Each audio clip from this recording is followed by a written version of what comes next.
In this video, we're going to show you how to master a par 5 even as a beginner golfer or high handicapper and stop making the silly mistakes that I do all the time and that cost you shots. Laura, how are you? Good.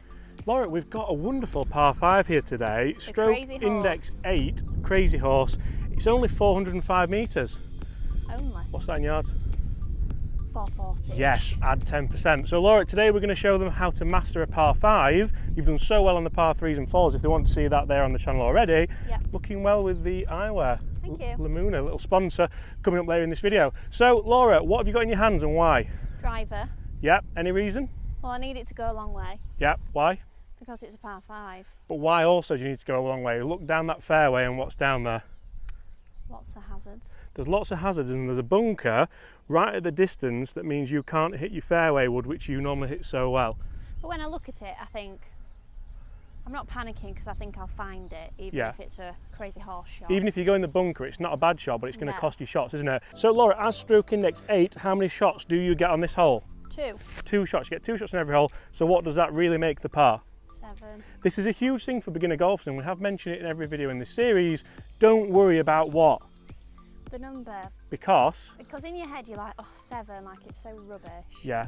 But it's a par 5 for a normal golfer as it is. Absolutely. Now another huge thing that we've done, guys, in today's video, we are playing off the correct tees for Laura. We're playing off the beginner tees, the forward tees. Used to be called the ladies tees, not called that anymore. My dad plays off this tees as well because he finds it a lot more enjoyable. And that's a huge thing that I'm trying to do for you. I'm trying to make golf enjoyable, because if you don't enjoy it, you're probably going to stop. Right, we've made a mistake before we started. We have so much room over on this left-hand side of the tee box that you can do, because I want us to kind of hug the left side. You could say let's go on the right side and go across the fairway, but there's houses all down that right-hand side and out of bounds. That's not what you want. I mean, you could go more, look. You could go even more, because say if you go out of bounds by a metre and you've teed up there, that's just going to cost you shots and it's annoying. So we're just teeing up away from the trouble. There we go. And we're going to do that on every hole, not just a par 5, because it just makes it. Pardon? Is that high enough? Yeah, that's plenty high enough. Okay. So where are you going to aim? Down the middle. Down the middle? Is that a silly question? What kind of shot do you normally hit if you hit a bad one? Left. Okay, so but left's okay, because left is just a massive waste area with no trouble in it whatsoever. Yeah, So I don't mind you hitting it down the middle. I feel like I'll find it. Yeah. Great shot. It's not gone left. It's just down. I think it's just short of that bunker, is it? Short. Yeah. Well done. I'll take that. Pretty good. Great shot. Let's get down there and let's talk some planning on how you can get down to that hole all the way down there in as fewer shots as possible and the least hassle possible or stress. So guys, if you've been watching this series on how to master a par 3, par 4 and par 5 for a beginner golfer, you will know that it is sponsored by who, Laura? LeMuna glasses. And we have a giveaway. Should we get straight to that? Yeah, absolutely. So just like the par 3 and par 4 video, this third and final video is sponsored by the guys at LeMuna. But not only that, Laura, what do we have for them? We have a 10% off code. We have. Which is James10 off, but it will be in the description below. We also have a free giveaway. So all you need to do is comment below #LeMuna glasses. Make sure you follow their Facebook group, which again is linked in the description, and subscribe to this channel. Also throw a like on it, because guys, I really enjoyed working with these, because I'm not going to lie, I get bored of practicing a little bit, but being able to listen to a little bit of music while still getting your strike, while still getting that feedback is fantastic. I couldn't wear in-ear earphones anymore for practicing, because you get the best of both worlds. I don't think they're just for beginners, are they? They're for anybody that I think wants they're for to anyone. perfect the game. You walk down a driving range at the Ryder Cup, if you go to a driving range at the Open, at the Masters, everyone has sort of music on, podcasts on, because you want to be in your own little world, you want to be relaxed, you still want that feedback. So guys, James10 for 10% off, #LeMuna glasses for the giveaway. Make sure you like this video and go and follow the guys at LeMuna on Facebook. Right, par 5. Let's see if we can make that par. Oh, wish me luck. Oh, got a fly in my mouth. So guys, there you go. If you want a giveaway, make sure you get over to their Facebook page, throw a like on this video and comment below. Huge thanks to them sponsoring this video. What a place to do this series. I know. What's your favourite then, par 3, par 4 or par 5? I know we've not finished the par 5 yet, but... I'd say par 3. Yeah. So I think in your head you like always want to be 100, so if you can get there in 2 or 3. I always love a par 3 because it's a hole-in-one opportunity. I know that sounds absolutely ridiculous, but I just absolutely love them. And I think a par 5, there's just a lot of shots. Like, there's a lot that can go wrong, isn't there? There's a lot to think about, isn't there? But anyway, you've got a good drive here. Let's see how many it takes to get to the green. So we have it, and luckily, very luckily, it's left short of the bunker. Yeah, now, how far do we have here? We don't need a yardage device. We can just have a look for the stakes there, and that one is 200 metres. So we have around 250 metres, which is what?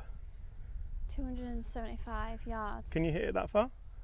With a driver or a free wood? 275 yards? No, I can't do that. Yeah, and this is what I want beginners to kind of get. So what is your I can't hit that. No, exactly. What is your favourite club in the bag? In the mishmash bag, I'd probably say the hybrid, the way I struck it on the par 3. So all we're looking for here, guys, is use a club that you're comfortable with. It doesn't matter how far this goes, because chances are you're going to be hitting it again. Yeah. If we can get on this green in 4 or 5 shots, then you've got a birdie or net eagle putt. Yeah. So again, we're using that handicap to our advantage. Shall we wait for that car to go? Just Thanks for the confidence. No, it's not. It's not. I mean, I would wait for the car to go if I was playing. So, where are you aiming? Again, where's the trouble? Always look for the trouble. The trouble's everywhere, James. Trouble isn't everywhere. The trouble's mostly to the right. Yeah. Again, there's a waste area to the left, but you're always going to find your ball if you go there. Great shot. That should just trundle down. So if that's gone 100 yards, chances are we can maybe go one of them again and then have like a shorter iron into the green. Yeah. Happy with that? Yeah. Very good. Well, Laura, that is a fantastic golf shot. Again, it's not quite on the fairway, but are you bothered? No. No, I really won't be bothered with that either at all. And we've made it. This one here is the 100-metre sign. That's 110 yards. We've probably got 150 yards in. Okay. You could maybe have a go for this. But how many shots have you got? Another 5. Another 5 if you want to sort your handicap. Yeah. The way you've hit that club, and this is something which, guys, I would say to mid-handicap golfers, high-handicap golfers, and especially beginner golfers, if you have a club that's just working well today, you can't seem to go wrong with it, do not leave it in the bag. Make sure you keep using it, because you've not hit a bad one with that yet. No, I mean, we played with you earlier, and you only hit 3 clubs.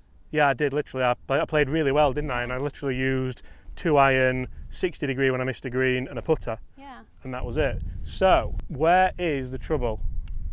On the left and just shy. Yeah, so, and you've played this hole before, you've played with me before. What is there short? No, sand and water, you can get, it's easy to get. There's water over on the right hand side, but there is trouble there. So do you need to hit this club or should you go something less? Will this get you in the trouble? That is absolutely unbelievable. And that's nowhere near the bunkers because it's the perfect line. Fantastic. So what you've done there essentially is old man your way down this hole, which is fantastic. You've got a fantastic tee shot, 2 good hybrids. Now we're in prime position to maybe get at it with a wedge. Laura, you might make par. No, not bad with a little mucky. Yeah, not bad. Very good. Now, Laura's actually playing really well today, and it's easy just to think, well, you know what, she's playing well, so you're obviously just saying you're going to master a par 3, par 4, par 5. But if things do go wrong, what are you going to stick to? The basics. Basics. You're never going to try and overcomplicate something. You're never going to chase it. And what's the most important thing you never do after a mistake? Another mistake. Never. That's the definition of insanity. Making the same mistake over and over and over again. Yeah. Look at this shot here. I honestly thought there was water here. No, there's water right. Now, the flag there is tucked away in a horrible position up on a ledge right at the back of the green. There's a bunker just to the right of it, and there's a big horse along of it actually. Would you hit a 60 degree here? What do you think? I would say yes. I would.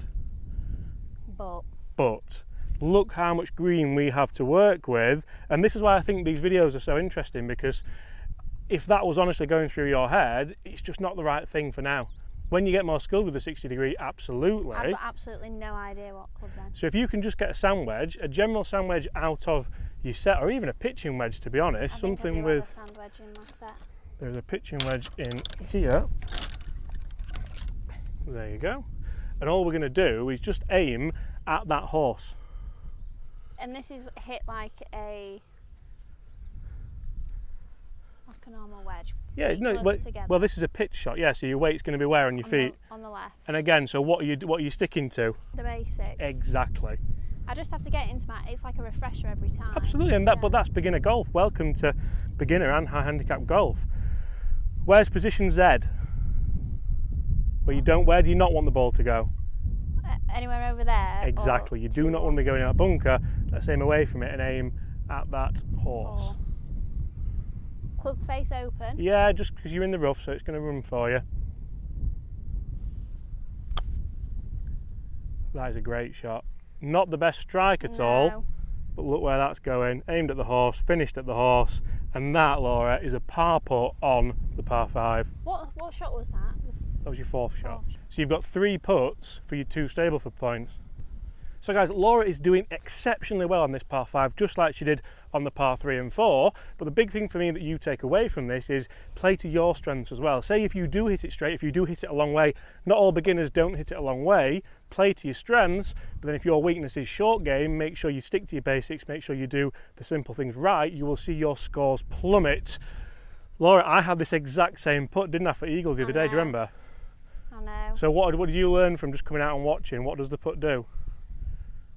Well, the greens are fast. Yep. It's downhill. Yep. And I think yours went right to left, and that's why it didn't go in. Okay. Remember where the green slopes. Does it slope from back to front or front to back? Back to front. So will it go right to left? Left to right. Exactly. So you're just asking yourself the simple questions. Yeah. So downhill, left to right. Let's see where we can get this close. We know it's fast. Yeah. How are you going to control it? Speed. Yeah. How good does this look? How good does this look? Great putt. I'd much rather you. Was quite good then. But... Yeah, I'd much rather you do that than smash it all the way through. So we've got this for a bogey because we've worked the hole so well, done the simple things right. And that is all we ask for beginner golf. Well done, Laura. Absolutely fantastic. Over 2. Well done. Great series. Hopefully everyone's learned something with par 3s, par 4s, par 5. And huge thanks to the guys at LeMuna for sponsoring this series. Bye.